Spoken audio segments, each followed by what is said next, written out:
Greetings!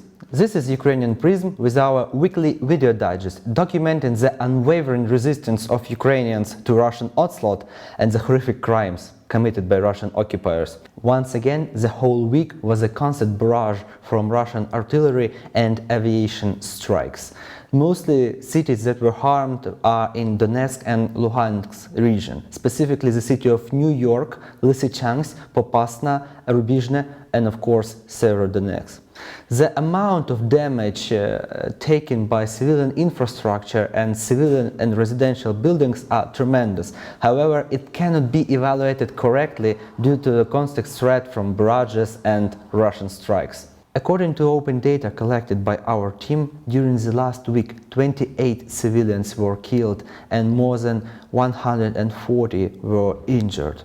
The situation is dire with danger for civilian lives in Severodonetsk, especially in the Azot chemical plant, where a lot of civilians took cover from Russian barrages. However, Russian forces still threaten the lives of Ukrainian civilians there by constant day-to-day attacks on the plant.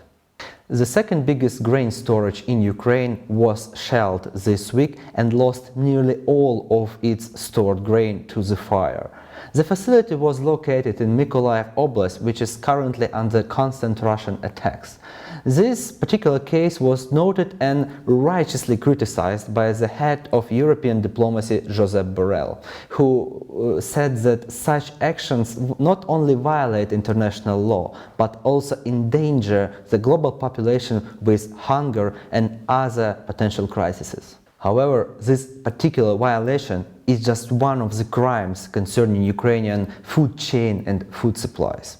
According to the head of All Agrarian Union of Ukraine, Denis Marchuk, nearly 600,000 tons of Ukrainian grain was stolen from temporarily occupied territories of Ukraine by Russians, and nearly 100,000 tons of this grain were illegally transported to Syria by seafarers and land routes. As we have already stated in our previous digests, Russia also targets Ukrainian children, basically Ukrainian future. According to information from General Prosecutor Office of Ukraine, since February 24, 283 children were killed and 479 were injured due to Russian attacks and the deeds of Russian occupiers.